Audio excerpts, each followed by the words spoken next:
Bismillah, alhamdulillah, wassalatu wassalamu rasulullah wa ala alihi wa sahbihi ajma'in. Asyhadu an la ilaha illallah wahdahu la syarika lahu wa asyhadu Muhammadan abduhu wa rasuluh. Wassalamualaikum warahmatullahi wabarakatuh. Alhamdulillah, alhamdulillah rabbil alamin, huwa alladhi ja'alna muslimin. I bet you thought this was going to be in English, didn't you? Oh, we can do that. I can translate from my native language to English. You're supposed to ask me, what was your native language? And then I say, I'm from Texas. And then you laugh. Okay, I got the audience trained. Number.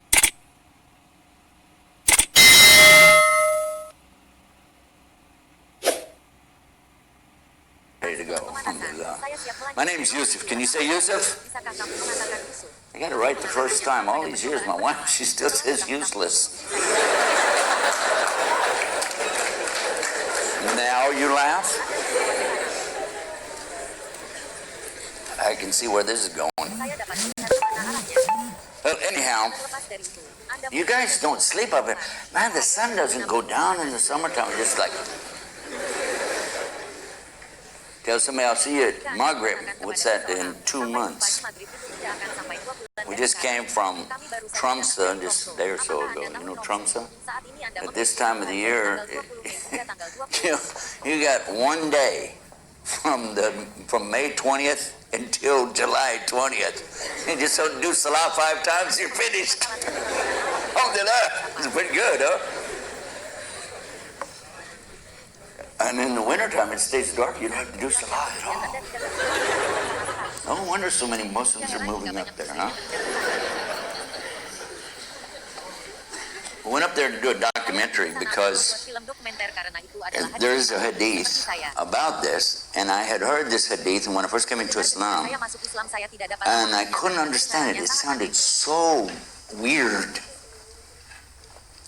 It says something that's going to become a day, and when you're trying to read a translation into English from Urdu, from Arabic, from I don't know what, and it's saying in here that there's going to come a day when 1 day is like 40 days or more days, a couple months, something like that. And that's 1 day, and the people were asking the Prophet Muhammad well, then how will we take care of our salah, you know? And he told them, you go according to another place on the earth where they're having the normal time. And I'm thinking, what? How could you have 2 places on the earth at the same time? One is having 40 days, it's 1 day, and another place is, and I'm just coming out of Christianity. In those days, 1 is 3, 3 is 1, so I don't know how that works. So, and then when I met these people just about a year or so ago from Tromsø, and they were telling me, that in the summertime, the position of the sun appears as though the sun is going around the earth, and it seems as though 1 day is a couple of months. I said, well, how do you gauge how to do your salah? They said, off of the closest place that has normal times. I went, whoa. 1400 years ago, you have a prediction like this. Let's go see what it's like. So Harris and I jumped in the plane and went up there, and sure enough, it's exactly what Prophet Muhammad, peace be upon him, prophesied. Now, some of you have probably had some experience with some of the other phenomena of the prophecies from Prophet Muhammad, and realized that there's no way anybody could have made up these things 1400 years ago. Especially when you consider that he was living in the desert, and he was very illiterate. I don't know how you can be very illiterate, but he didn't read nor did he write in any language. Some people in these days try to, put it down by saying, well, he probably traveled around and he learned from different scholars and probably, and you're going, from scholars of what? How did people come up with this? You talk about embryology. This is one of the biggest subjects of all that Allah speaks about in the Quran is embryology, as far as a phenomenon that you can't really make an excuse about this. Nobody even knew 100 years ago what the egg looked like when it was being fertilized, even under a microscope. This is something even very recent science to discover that exactly the descriptions in the Quran and in the Hadith of Muhammad are what we're really seeing. When you take some of the top embryologists of the world and they have a chance to find out what Islam is saying about that, they become shocked. Do you know it was 1985 when in Cairo, Egypt, they held this big conference of scientists who came there, and there was one of them, a Muslim scientist, who actually organized the whole thing and brought them together, Sheikh Zandani. How many of you heard about this before, what I'm talking about? Yeah. They've made films about it, websites today about it. There are some DVDs on this subject talking about the phenomenon that we find in the Quran and Sunnah about the development of a human being from the time of conception until they're born. And it's not just accurate, it's answered questions for some of the scientists themselves to say, how did this happen, you know? How could somebody 1,400 years ago come up with it?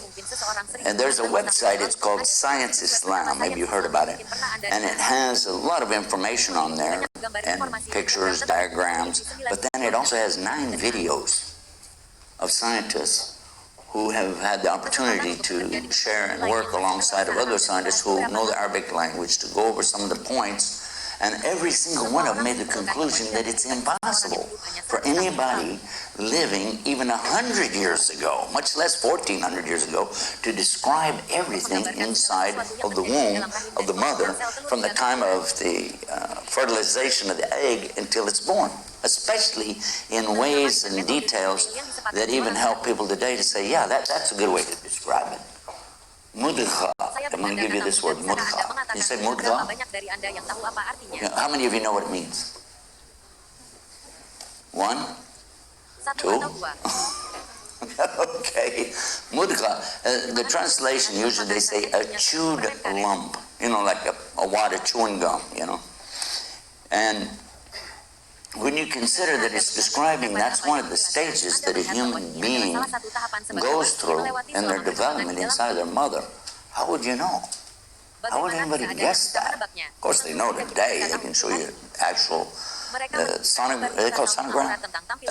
They show you these pictures. You go, yeah, that's it right there. And so there's just so many things about this that just, you have to wonder. Even the hard-headedest person in the world would have to stop and think about it.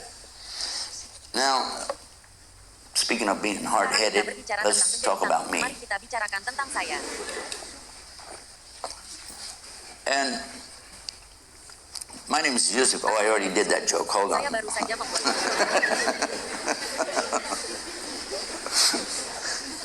It's a good audience. I like to hear them laugh.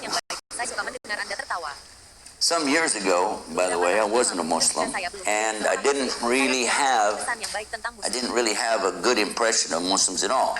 In fact, my father came home one day and he said that we're going to be doing business with a man from Egypt.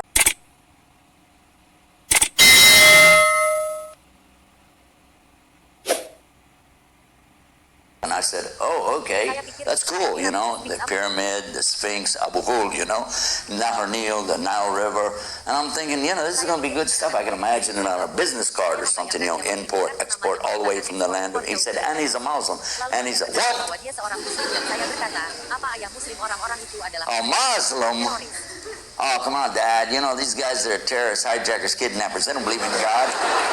They worship a black box in the desert and they kiss the ground 5 times a day. My father's telling me, no, you know, this is a real nice man. He's very good, and I want you to meet him.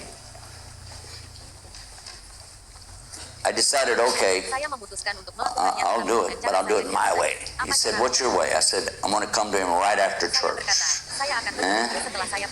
And I'll be wearing my big cross, and I'll have my Bible under my arm and my hat. Jesus is Lord. Today is funny. But back then it wasn't funny at all because I was really worried, concerned of this meeting, this encounter. I'm going to meet a real Muslim, you know. I can imagine you're kind of like a wired up guy with bombs hanging off him or something. And I'm expecting he's going to be wearing one of those long dresses and have a big beard with... We'll skip over that part. I'm thinking, you know, really, again, I could say now it seems funny, but back then it really was kind of scary. And I imagine this guy's going to have this big turban on his head, and he's going to have an eyebrow that goes from one side to the other. He's going to have a sword, you know. Actually, I had in my mind a picture of the Ayatollah Khomeini. And when my dad said, here he is, I went to my dad's place, you know, the store there, and he said, this is the man. I said, where? He said, here. Oh, this guy? This is him, yeah. Now, he didn't have on this long robe thing. He just had on normal clothes. And he wasn't wearing any kind of a turban. And in fact, he didn't even have any kind of beard. He was bald-headed. I'm like, that's a Muslim? It wasn't what I was expecting. So I said, okay, so I met him. Hello, how are you? I still have to remember my status here. You know, I'm representing Jesus here. So we're just still shaking hands and saying, you guys, you don't believe in God, do you? I said, yeah, of course we do. Yeah, but you don't believe like the God of Abraham, do you? Now, usually I just breeze through this part, but I'm going to tell you something. When I came to know him much later, I found out that he is one of the descendants from Fatima and Ali, which means this is called Ahl Bayt, the people from the house or descendancy from the family of Muhammad, peace be upon him. So do you realize the question that I just asked him? Do you understand what I was saying to him? When you know that your genealogy can be traced back to Muhammad or Ali in this case, but from them, they know exactly their genealogy back to Ishmael. And who is Ishmael? He's the son of Abraham. I'm asking him, do you believe the God of your own grandfather?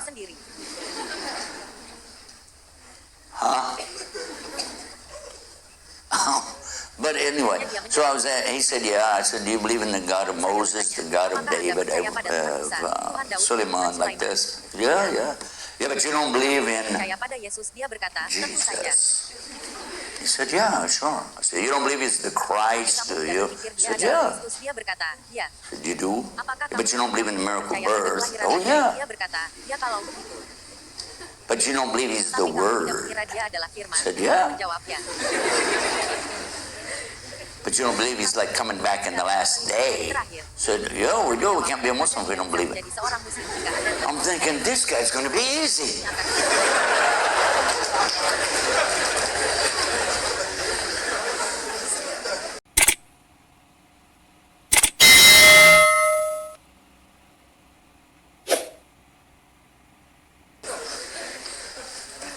I told my dad, yeah, let's do business with this guy, man. Take him around here in North Texas, drive around, go do stuff, and, you know, while we're going along, I can convert him. Might have said, no, just like leave him alone, you know, he has his religion, you have your religion, just take care of business. So I decided that I would take it easy with him. I wouldn't go too fast, but I'd get him over to Christianity for sure. So we started traveling around North Texas, working together side by side. One of the things I found out was that the man was exceedingly honest. Now, of course, you know, business people in North Texas, any Texan is exceedingly honest, you know that.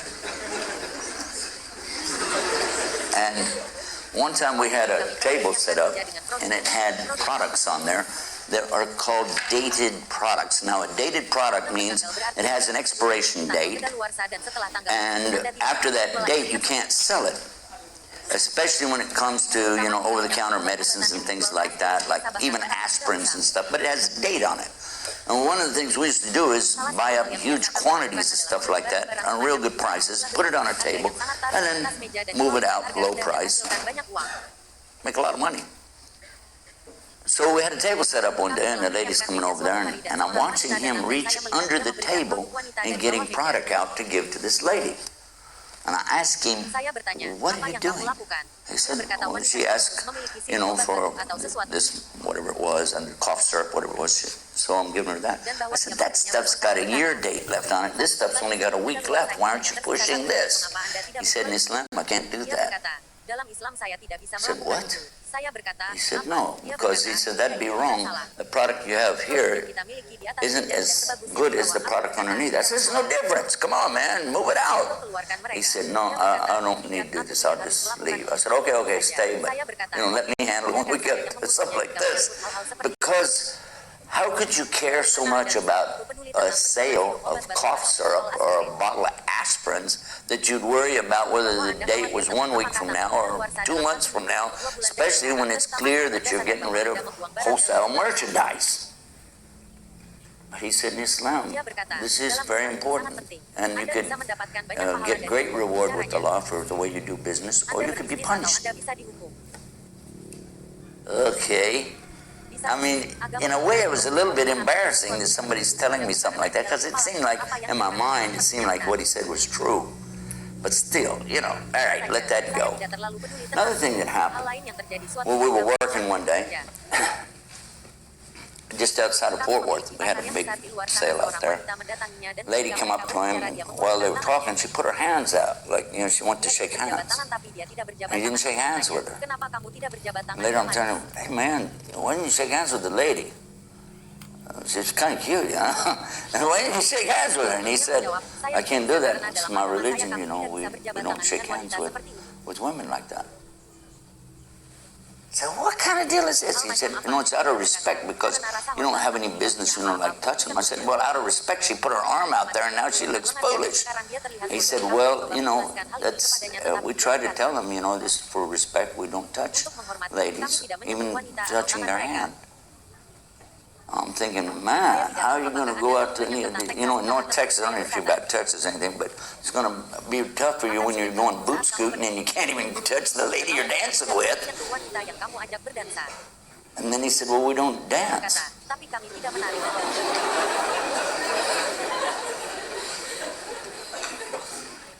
Well, next thing you'll tell me you don't even sit around listening to music. Oops.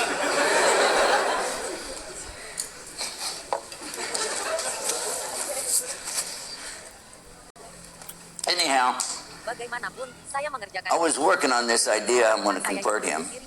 And another friend of mine who was, he called himself a lay preacher. Some people call him a street missionary.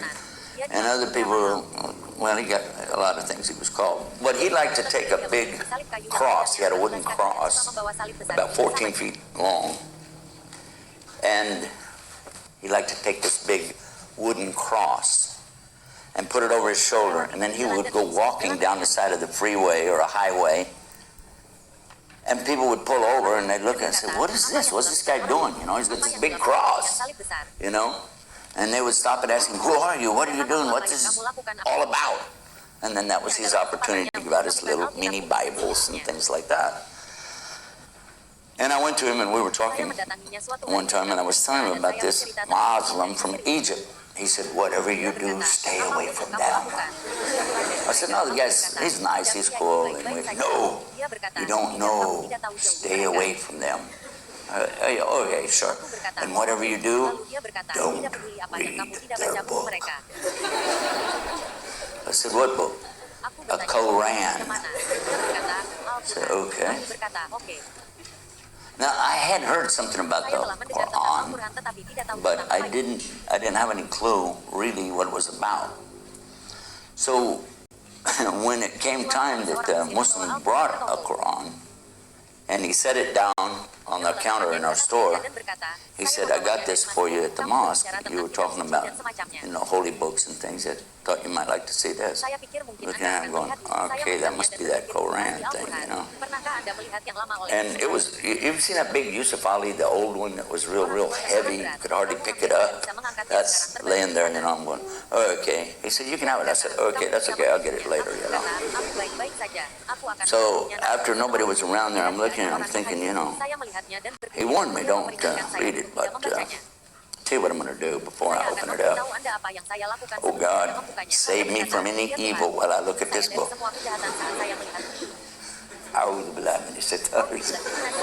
Open it up. Aku membukanya. Halaman kosong, aku membolak-balik halaman dan menemukan ujung buku. It's blank. Turn another page. This is the end of the book. This is page 1215. What is that? The book's printed backwards. Look at this. There's page 1. What kind of people are these? I would think everybody here knows that Arabic and Hebrew both read from right to left, and they start their books from the other side. So when I got to that page, I said, well, page 1, let me read what it says. It's only 7 verses. In the name of Almighty God, the most gracious, the most merciful. All right, I'll read some more in there. All the praise is only for Almighty God, the most gracious and most merciful, the only ruler or owner on the day of judgment. You do we worship, you do we turn to for help or guidance. Guide us on the straight path, the path of those that have your favor, but not the path of those that have your anger or who go astray. That's it. I said, boy, I like that. That makes sense. I'm just about to turn the page, I heard something come from my. I said, okay, wait, close that thing up. My friend that had the cross had a heart attack, and he went to the hospital, Veterans Hospital. And when he did, I felt an obligation, you know, to go visit him. And like almost every day I was going there and sitting with him, talking with him. And one day I mentioned something about my friend, the Muslim. And he said, I told you, stay away from those guys. I told you, man, he's very dangerous. I said, he's really nice. I wish you'd meet him. No, I don't want to meet this guy. About that time, a wheelchair came rolling into the hospital room, and the occupant of the wheelchair seemed very despondent. And so I went to him, and I had my Bible. I always carry my Bible with me, you know. And I started witnessing to him. You know what witness is? Well, it's pretty much like the dawah, you know, you just give dawah, something like that. And I started reading to him from the book of Jonah. And this guy's like ignoring me and everything. And I'm telling him, you know, you look like you're really depressed. But, you know, imagine Jonah, he was in a whale. And how depressed that must be, you know. Your prison is consuming you. And finally, he said to me, you know, I have to apologize. I've been rude to you. And you're just trying to be a nice guy, kind of helping out with your preaching thing and all that. He said, and I want to confess something to you. I said, hold on. I'm not a Catholic priest. You don't do confession to me. He said, I know you're not, because I am. I said, what? He said, I am a Catholic priest. I said, you are? He said, yeah. I said, wow, look at this. My friend, who's the one with the big cross, is sharing a room with a Catholic priest. This is cool. Next day, I brought the Muslim with me, and I said, well, we're going to get him, you know, 3 against 1.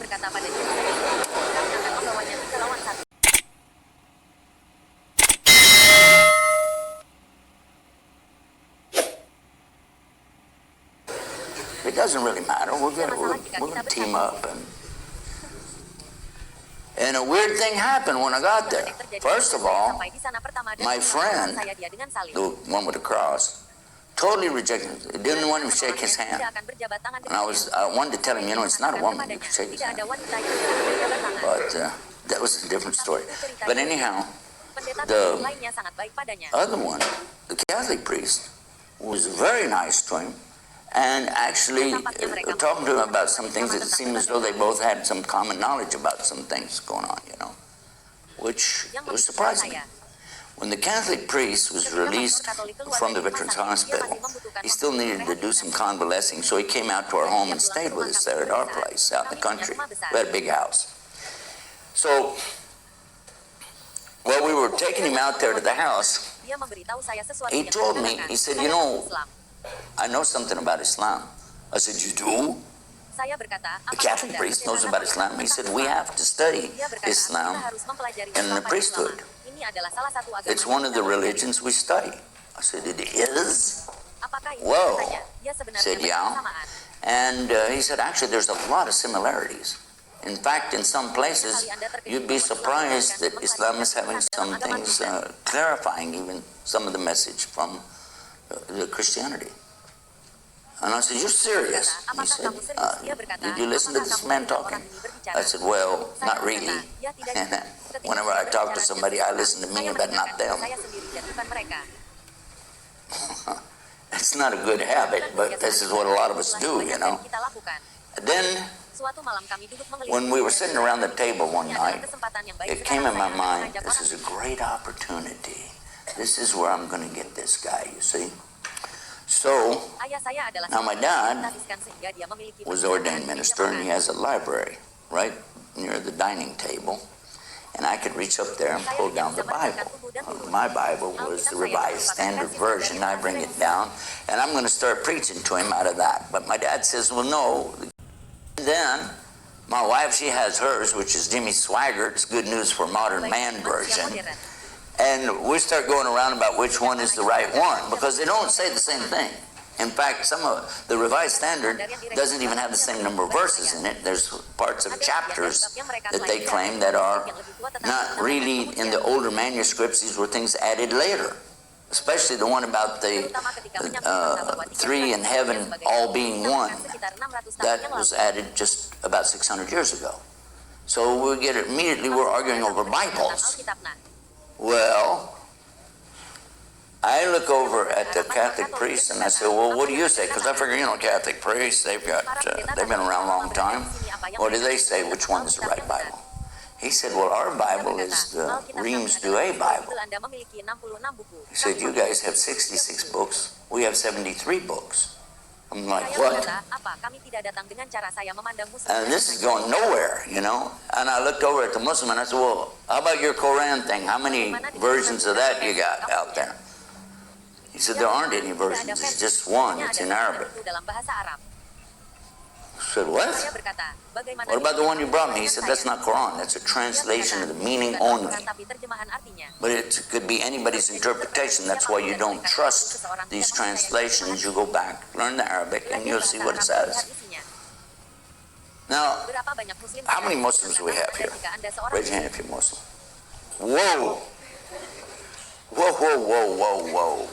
Let's go the other way. Is anybody here that's not a Muslim? Oh, you like being surrounded by all these terrorists. I mean Muslims. I don't know. That slipped. Boys don't even wear slips, do they? Oh, I think they go over here. I don't know. Anyway, I won't go into that one. So what happened over the Bible thing really set me off, and I said, okay, I got to take another approach here, because been with this guy like 3 months and I'm getting nowhere. It seems like he's not coming over to Christianity yet. Still a nice guy, still being really kind and all the rest of it, but we need to give him a little shock, So next time we're sitting around the table, we cleared off. I said, okay, let's take this approach. Let's talk about God. I said, okay. He said, can I ask a question from you? I said, sure, go ahead. He said, can you explain the Trinity? Sure, it's easy. I don't even need the Catholic priest for that. They're the ones who came up with the Trinity concept anyway. But I'm saying, no, I'm going to show them. I got it down. Said, God is one. He said, that's what we have too. He said, so one God, how do you come up with this Trinity? How do you explain Trinity? Trinity means what? Three, right? Tri, T-R-I, means Trinity, three. Said, That's very easy to explain. First of all, you know, like an apple. He said, you're comparing God to an apple? I said, no. But like an apple has the outside of it, which is the red part, and then the inside part, the white part. And then the inside of that, you have the seeds. 3 things, 1 apple. He said, now how many seeds are in there? Do you count those? Yeah. Had to let that go. I didn't have an answer for that one. So the next day, right, it happened, I was with my friend who used to have the cross, who's now at home convalescing at his place. I'm telling him, listen, things aren't going well with this Muslim. He said, I told you to stay away from them. Told you to stay away. I said, no, just look. We had a little incident about the Bible, the number of books and things like that, but never mind that. We're talking about the Trinity. He said, just leave it. Stay away from these guys. You're going to get a devil on you. I'm not joking. He really said it. You're going to get a devil on you. And we'll have to pray the devil out of you. I said, look, here's what happened. I started to talk about the apple. He said, the apple? You don't talk about the apple. Tell him about the egg. The egg, yeah, I forgot. Yeah, that's good. Let me go back, you know. Go to, okay, you know the egg has a shell on the outside, the white on the inside, and then inside of that is the yellow. 3 things, 1 egg.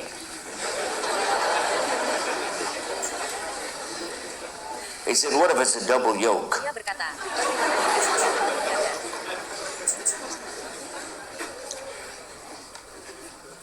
What if it's rotten? Oops. Now what do you say? Now, amid all of this discussion of Bibles and gods, the Catholic priest had decided to go to the place of worship of the Muslim. He said, can I go to your church, meaning the mosque? They went. And when he came back, we took the priest aside and we said, okay, like what do they do in there? Huh? Do they like sacrifice animals? Do they make bombs? What do they do? He said, no, actually, some men came and they lined up in a straight line and they stood there real quiet. It was totally silent. And then after a while, they kind of bowed down, and then after a while, they put their head down on the ground, and they did this a couple times, and then they sat there, and then they got up and left. He said, I found it to be the most beautiful, serene, peaceful, tranquil experience that you could imagine, just like being in a monastery for monks. It was really nice. He said, even, you know, they stand the same way, like that, talking about monks. And I said, really? He said, yeah. He said, there's a lot of things about Islam, you know, that you don't know. So we had a discussion between he and I. And I thought, you know, this does make a lot of sense. It really does. Of course, I'm not going to admit that, but it really does make a lot of sense. The discussions went on for a few more days, and then the Catholic priest went back to the mosque with him again. I think it was on a Monday. And they didn't come back till very late at night. And I was concerned about that. And when they did come back, they got out of the car in the dark, and I was looking out in the driveway trying to see. And I saw the Muslim get out, and he was coming up the house, and then I looked, and there's somebody getting out on the other side. He's wearing one of those white robes, you know, and he's got a little pillbox hat on his head. And I'm going, Pete? His name was Father Peter Jacobs, but we're not Catholics, so I didn't call him Father. I said, Pete? Did you become a Muslim? He said, Ashhadu la ilaha illallah. There is none to worship except Allah, and Muhammad's his messenger. And I was shocked. Now, in those days, we used to have a TV show. And so I pulled out the camera and equipment and everything, and I set it up, and I was going to interview him on camera and ask him, you know, how could a Catholic priest become a Muslim? This is a weird story. I can do something with this, you know. I'm sure some channel would like to have this story. I got to get this, you know.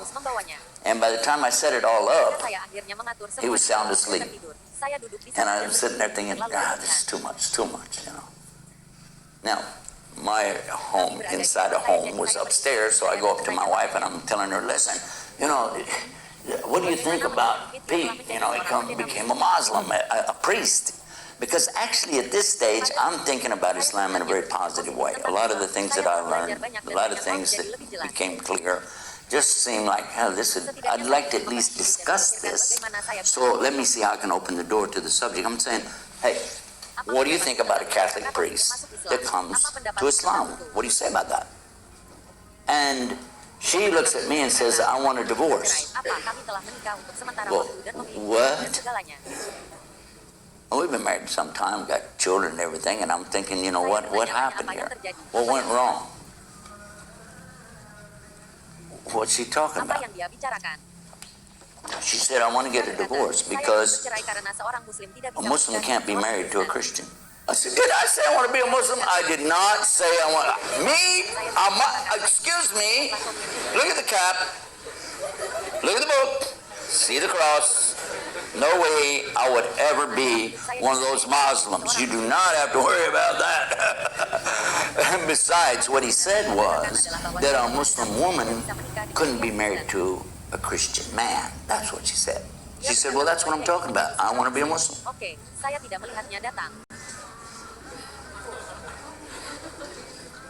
Okay.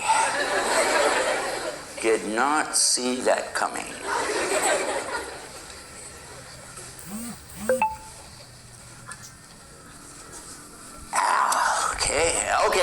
Okay. The good news is, I said, the good news is that I too wish to be a Muslim. Problem solved.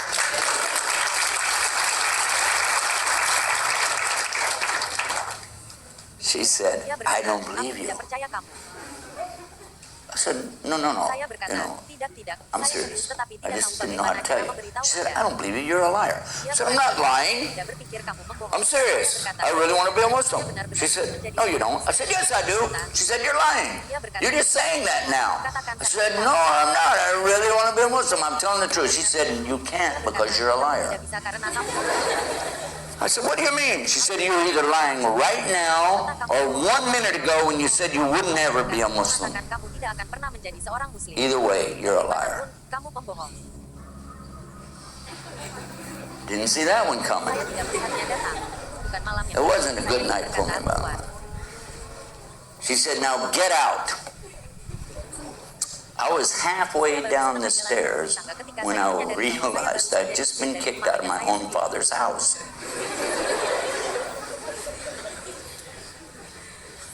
I woke up the Muslim. His name's Muhammad. He's from Egypt. And I told him, look, you know, you and me, we got to talk. I got a lot of things to discuss with you. So what's the matter? I said, oh, well, you know, see, here's what happened. I started telling him everything from way back, from my earliest experiences in Christianity when I was a little boy, about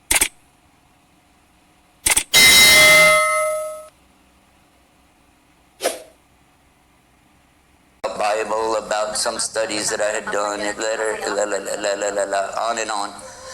And we walked and talked. Well, he did the walking, I did the talking, until time for Fajr. And I saw the first little light of day coming, and I said, I guess you need to go pray. So I'll just, you know, wait for you to pray, and then we'll continue our conversation. And he told me right then, he said, you know, this really isn't about you and me. And it's not about you and your wife.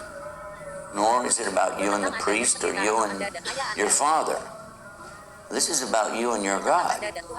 So that's who you really need to be talking to. Well, this is not the kind of sales pitch I was anticipating coming from a Muslim. You're supposed to be like, come on, man, be a Muslim. You know, you didn't do that. He said, it has to be your choice. You have to do that for yourself. You have to come to the realization of what you really want in life, what it's all about for you.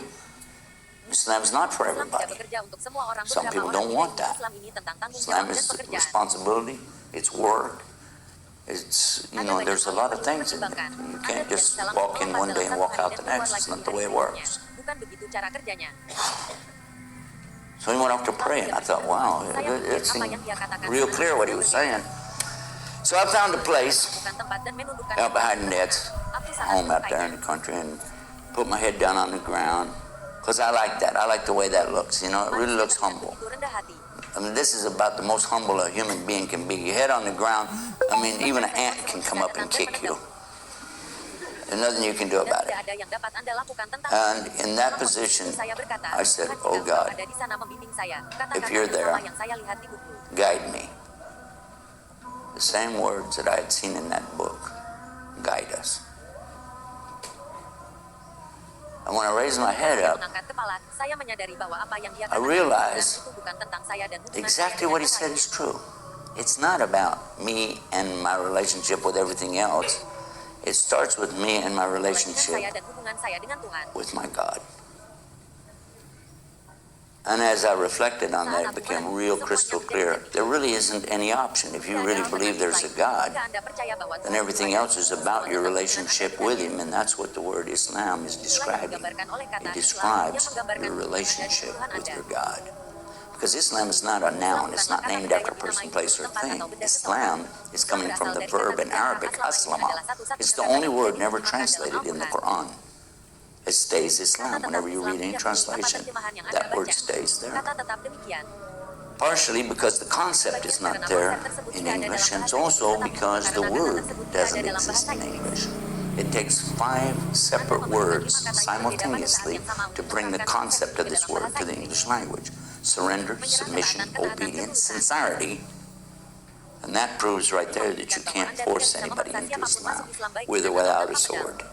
You can't force anybody to be sincere. And finally, peace. To be in a state of peace, no matter what happens, you're at peace with your God. Whoa. And with that in mind, I realized that I really don't have any option. If I want to be serious about my relationship with God, I need to do it His way, not my way.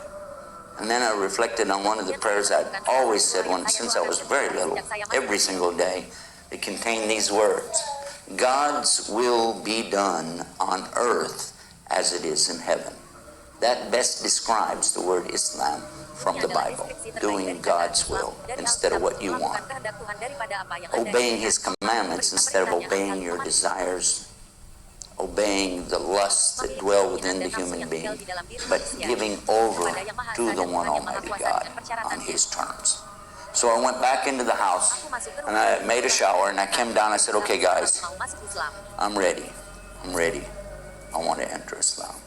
So there in front of this man from Egypt, and ex-priest who is now Muslim, I said these words: Ashhadu an la ilaha illallah wa ashhadu anna Muhammad Rasulullah.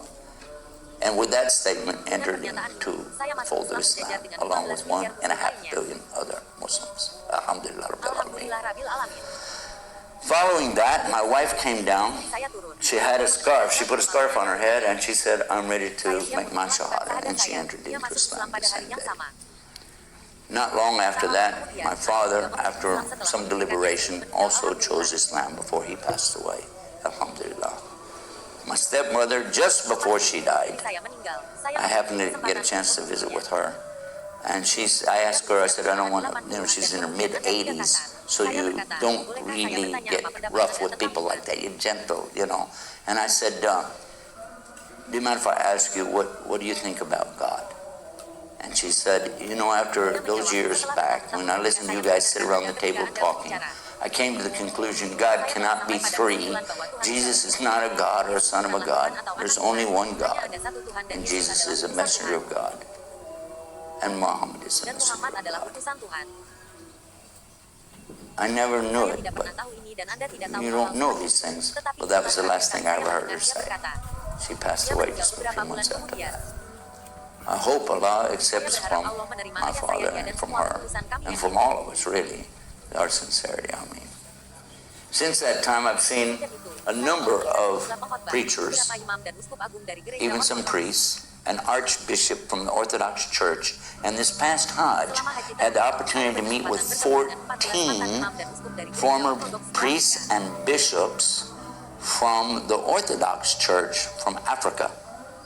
They had converted to Islam, and they were doing their Hajj, and they even had pictures with them, photographs of them wearing their outfits while they were still priests, and they brought it with them to show, because part of the thing that they came was to explain how they got to Islam. But the reality is still the same thing for each and every one of us. It doesn't matter how many other people go to Islam or leave Islam, for that matter. It doesn't matter. What matters is your relationship with Almighty Allah. That's what Islam is all about. And that's the story about priests and preachers in Islam. Alhamdulillah Rabbil Alamin, wa la rijal muslimin. Subhanakallah wa bihamdika.